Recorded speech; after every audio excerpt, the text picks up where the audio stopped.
All right, now we should be in the money here. Okay, first things first. There's no x in my function. Who's playing the role of x? T. What does T stand for? Yep, time in seconds. There's no y in this problem. Y is represented by? H of t. And what's it represent? Height in feet. Now, this should not be the only thing that is on your paper. Because if you're able to tell me this and you're able to plug that equation into your calculator, then you know that every single ordered pair that you see is going to represent time and how high that object is at that particular point in time. So we've talked about it before, but we're going to talk about it again. In the equation, especially word problems, these numbers play a big role. Wait a minute. We're not height in feet. Did anybody read that word problem? Yes, I did. And it's not height in feet, it's? Meters. Oh. And your clue should have been right here. Every time we've done with these problems, it's been in feet. What number's been in front? 16. Yeah, negative 16. That's your acceleration due to gravity in feet per second. When you see negative 4.9, we've changed units, and now we're in meters per second. So, as soon as I saw that, I knew that something was up. So again, this is a number that tells us about the acceleration due to gravity, but it's in meters per second. All right, what's the significance of this 100? Yeah, this is your starting height, your starting value. In this case, it's when the water balloon, it got thrown at the moment it was 100 meters above the ground. What's the significance of this number? Read the problem. It tells you. Velocity. Velocity is a fancy way for me to say what? Speed. And it's not just speed, it's speed with direction because it's positive. Which direction are we going? Up. Okay, so something could be thrown down if you were on top of something and you would have then at negative velocity. We have a positive velocity, so something is being thrown up. So the initial velocity, that tells you its speed when it left that 100 meters above the ground. So all of that just comes from those equations, but this helps us when we go to put our equation into our graphing calculator. Plus 39.2, don't forget my x, plus 100. Zoom 6 always takes me to a standard 10 by 10 screen, and it's always a great place to start. And I can kind of see that it started this way. Can't see it anymore. Kind of came down over here. If I can't see the top, what do I need to adjust? Which window? Y max. Y max. Well, we already know we're at 100 when we start. Let's try 250. All right. You can't break it. If you don't see it, we try something else. Ooh, 250 is pretty good. So our Y value is representing the height, Y max. Now we're up to 250 meters. What are the X values representing again? Time. Can we have negative time? No. I don't need to see from 0 to negative 10. If you want to just see a little bit of it, cool. But that big, bold Y-axis right there, everything right over on this side doesn't play a role in this problem because we can't have negative time. But as long as I can see the whole thing, can't quite see my zeros, so I'm going to adjust what? X max. Maybe go a little bit longer, and that way I can see where he actually goes through. All right, if you've got this in front of you or something like it, there should be no reason we cannot answer all of these questions. So the first question, at what time does the balloon reach its maximum height? What word in there should have all told you where you were going? Maximum. So if this problem is blank, and you don't have anything on this page, my question is why? The word maximum is right there. Where do I find the word maximum in my calculator? Second trace. Look at that. There it is. So here's maximum. If you can point to the maximum, you should be able to find the maximum. You need to move your calculator, your cursor on your calculator until you get to where? The left. That's what that question states. We need to go to the left. Just realized I'm kind of got to focus.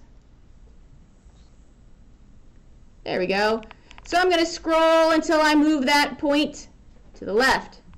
I hit enter. Then I'm going to move him to the right. And as long as he's to the right, we hit enter. Did I find the max yet? No. Nope. Got to hit enter again. And you will see the word maximum. Now, the maximum is an ordered pair of an x comma y. Your first question asked you at what time. Which part of that ordered pair are you interested in, x or y? X. So we would say 4 seconds. Now, I've changed it up on you. I said nearest hundredth. How many decimal places is that? 2. That's 2 decimal places. And by the way, if I'm writing this down and you don't know this, then I would suggest that you write it down so the next time you see it, you know it. Now, if we're being asked to round to 2 decimal places, I'm actually going to take 2 decimal places. Here's the hundredth spot. There's a 0 over here. I'm going to say it's 4.00 seconds. Why am I putting the 2 zeros there? Because I was asked to round to the nearest hundredths, which means I should see 2 decimal places. All right, next question. What is the maximum height of the water balloon?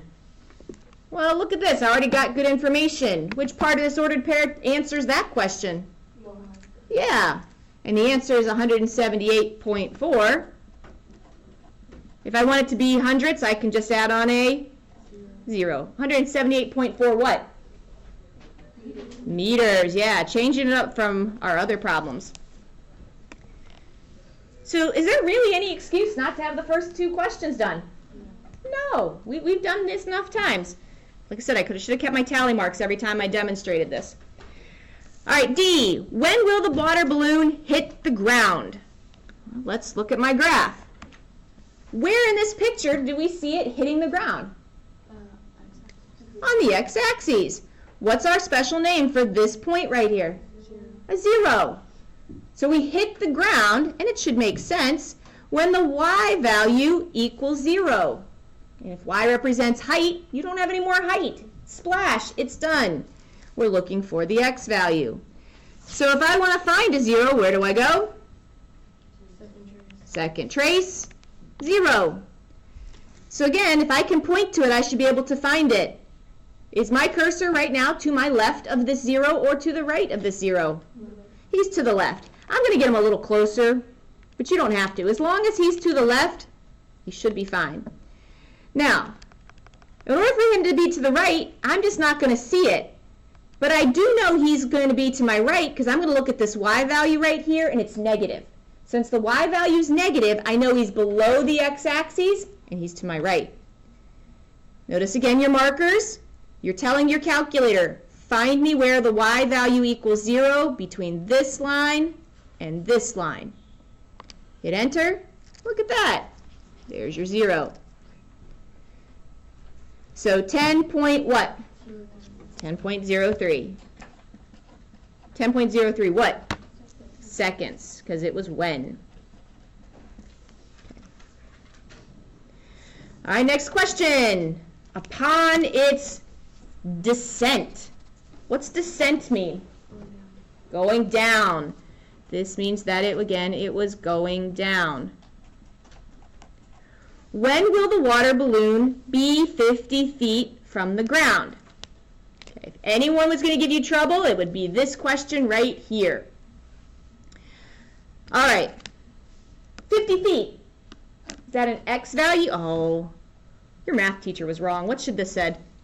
Yeah, that should say 50 meters. Man, 50 feet's not going to help us. I don't need us to convert, functions here as well, too. There's my typo for the day. One of, hopefully no more.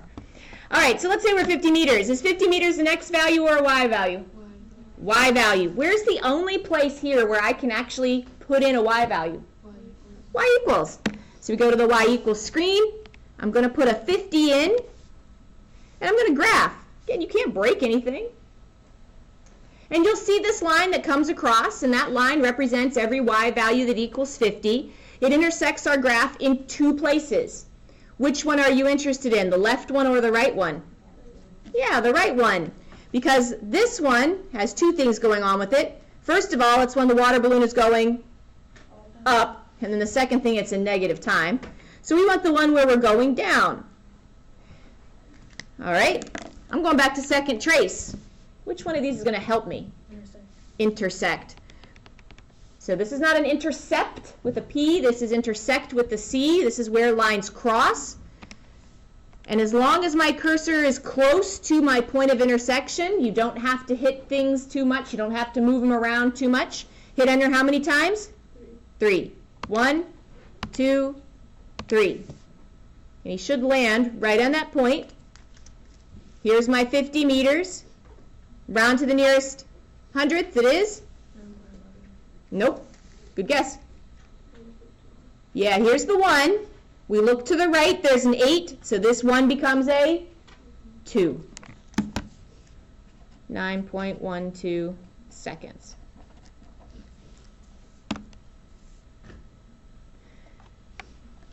F. How high is the water balloon after 1.25 seconds? Is that 1.25 an X value or a Y value? X. So I go to my calculator, second trace. Which one of these allows me to put in an X value? Value. It'd be really nice if the calculator actually said X value. And we put in 1.25, and it will tell me right away, here's your Y value. Not does it tell me, it shows me. There's where I'm at 1.25 seconds. So I would say it's 141 point what? 34. 141.34 what? Meters is how high you are. All right, this is the new one. We did one other one of this, but let's see it again. What does it mean by appropriate domain and range? Now, we know the domain of all quadratic functions is what? Negative infinity to infinity. But this is a word problem where now X represents time and Y represents height. When we're talking about domain and ranges of situations, remember your domain, bless you, is telling me the time frame for the event, bless you. So I'm looking for a start time and a stop time. So the domain of a word problem is going to be a little tricky, bless you. What time did this whole let go of the water balloon, watch it hit the ground, start? 0. 0 seconds. It's kind of like we did a stopwatch. The balloon was launched, stopwatch starts. When did the situation in this time frame of this event, when did we stop?